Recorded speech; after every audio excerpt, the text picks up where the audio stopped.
Welcome to Journeys with Jason George, episode 55, Traveling Jamaica, Working on Wildlife, book 3. In this episode, I'm going to take you around Jamaica and show you behind the scenes and some of the awesome animals that Jamaica has. But first, before I left, I hosted a presentation on wildlife, Intro to Wildlife, for the Midland Penetang Field Naturalist Group. When I got to the airport, I was actually a little frustrated because the day before they had canceled my flight, and then they actually found a plane and we were able to go. So it is what it is, and I headed to the plane and started my journey. And if you are enjoying this journey, please like, subscribe, and share, because I will show you some cool things. My first stop was having lunch with my aunt and uncle and experiencing this awesome local eatery that most people wouldn't. We had some local food, some oxtail, and some dumplings, and some avocado, or pear as they call it, plantain. Oh, and I shared my book with some of them.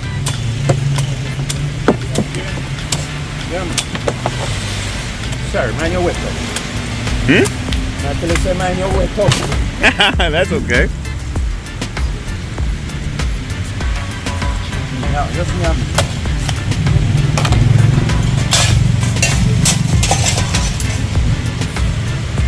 Fresh coconut on the side of the road. Look at that jelly. Have you ever had fresh coconut?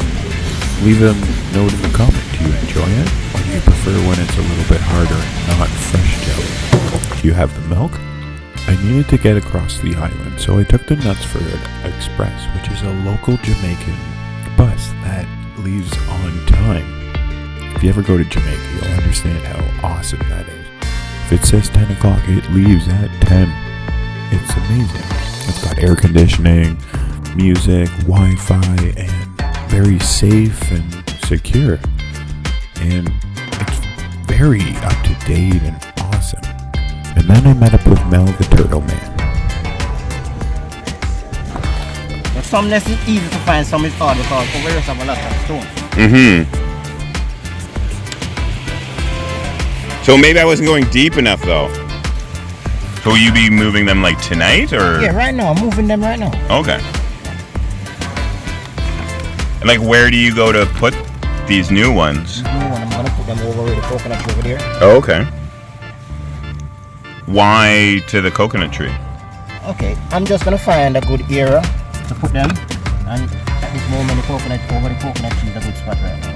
So we're moving that's in a bad location to a good location to hope that the survival rate goes up. 160, 161, 162, 163. I've only just arrived and we've already moved some turtles. And then there was a turtle release that night. Oh my goodness. Look at all these turtles running. This is the coolest thing. These are baby hawksbill critically endangered turtles. 2 of them just running across the sands. And as they run across the sands, they're actually setting basically the GPS in their head so that they can come back in 14 to 20 years to complete the cycle and lay new eggs. And they just hope that they get to the water and survive. And with people here, they protect them. When I'm close to salt water, I love to go snorkeling. And as I was snorkeling, I noticed some movement and I found a turtle. But this one's not a hawksbill turtle. It's actually a green turtle. And it has this parasite or fungus on it. It might be a vitamin A deficiency or some kind of herpes. And I really wish I knew how to help it, but I don't know what to do. So I just swam with it for a little bit. And then I headed into town that evening to grab some food and enjoy the locals.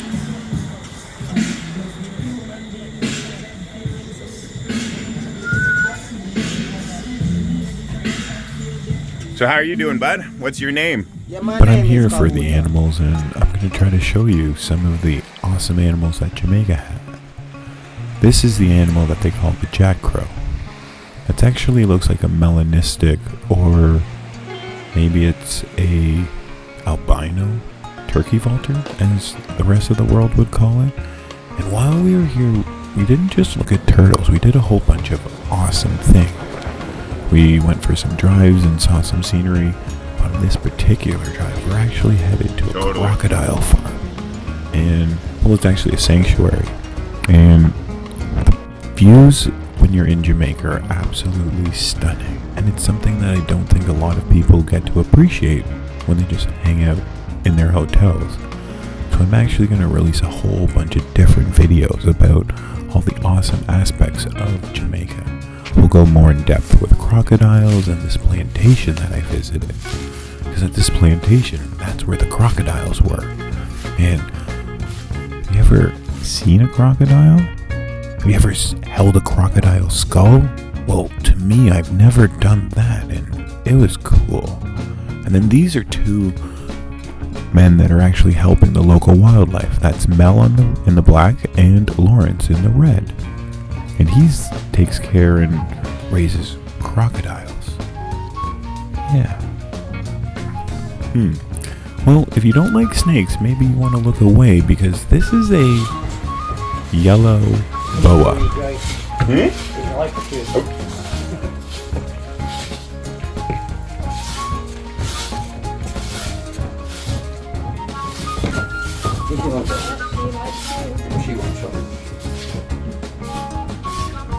Yeah, you say that until it happens, then you're like, I'm sorry.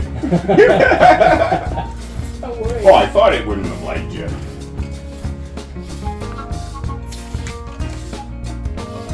I keep snakes like this as part of the whole education process, so that people understand the type of reptiles we have in this area. Because these animals come from basically different. No more snakes. You can look back. Now it's just crocs. Did you see that thing? That thing's monstrous. It's like 800 pounds. One more time. I really love what he's done with this crocodile sanctuary. And I promise you, we will be releasing another video more in depth on crocodiles. And here's one of my favorite snacks in Jamaica. It's called sugarcane. It's where they make rum, or how they make rum. Have you ever tried it? It's awesome. It's just sugar. Natural, pure sugar. You just chew it and then spit it up. But let's get back to those turtles. There's so many of them.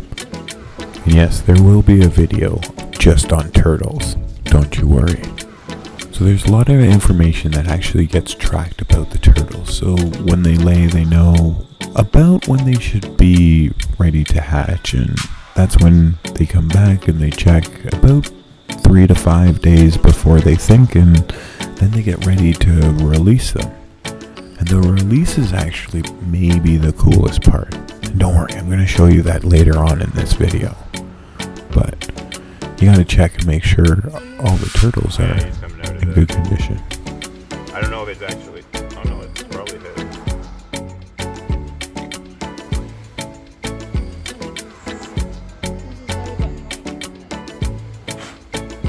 Good. Ooh, I like the bottom of his shell though. Being all white. Man, there's so many in just one nest. Up to 250 apparently. And then we headed to Hope Garden, which is in Kingston, and we looked at the Jamaica Iguana. They thought it was actually a stink, and they have this breeding program that's actually running at the Hope Garden Zoo, and they release them into the wild. And we got to come and see them and get a special behind-the-scenes tour. They're pretty cool. Releasing them around 800 grams to 1,000 grams. And so the goal is now is to get more funding for some tracking research.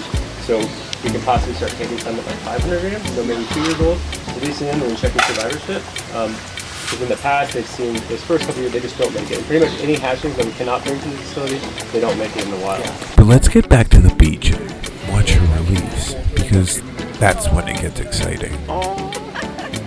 Go, you can take it to the water.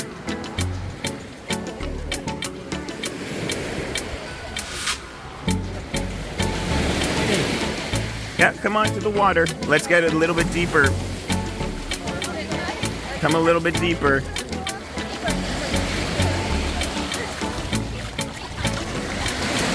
Yeah. Might need to get a little bit deeper. Let's go a little bit deeper. There you go. Is it nice and clean?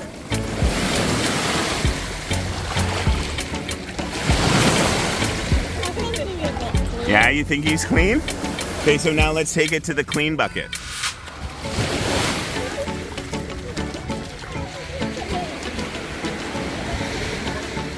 Oh, I'm sorry.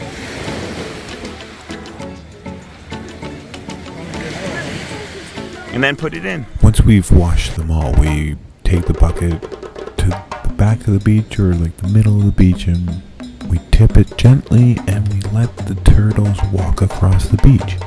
This is so that they can actually build up their muscles for when they're swimming. And it's also how they set their GPS so that they're able to actually come back to the same spot. Yeah, that's right.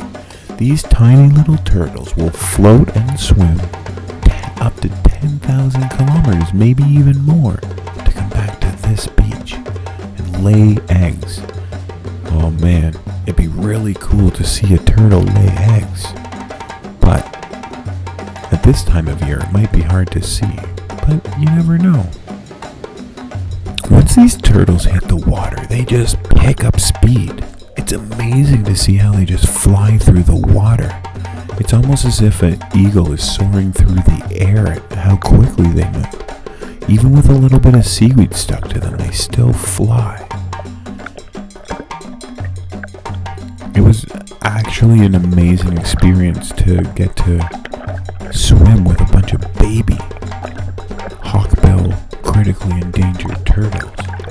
Man, I can't wait to see some of my other videos. We're going to spend a lot of time looking and trying to understand what happens with these turtles, from small ones to big ones. So I hope that you subscribe to my channel so that you can follow along and learn more about these turtles with me. Hopefully I get to see some of the other sea turtles out there. Turtles have a pretty good chance of surviving, it seems like, because they are being released into this fish sanctuary. And we headed to a different spot on the bay, and man, there are some absolutely huge fish in the waters. I never realized that Jamaica had tarpon. Actually, I've never even seen one. But look at the size of those things. These aren't even huge ones, but some of these ones are like 4.5, 5 feet. Man. Maybe we should go in the water and see what they look like. Oh, those are cool. Have you ever seen a tarpon? Do people eat them? Have you ever eaten them? Have you ever caught one? I bet you these things would put up a huge fight.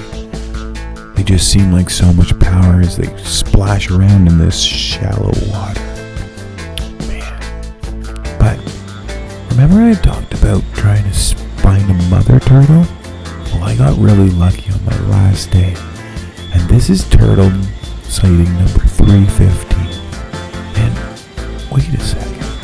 She's doing something. I don't think she's stuck.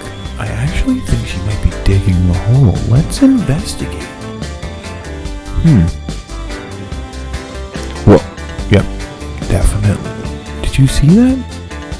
It's as if she scoops around with her back flipper and grabs some sand and digs it out.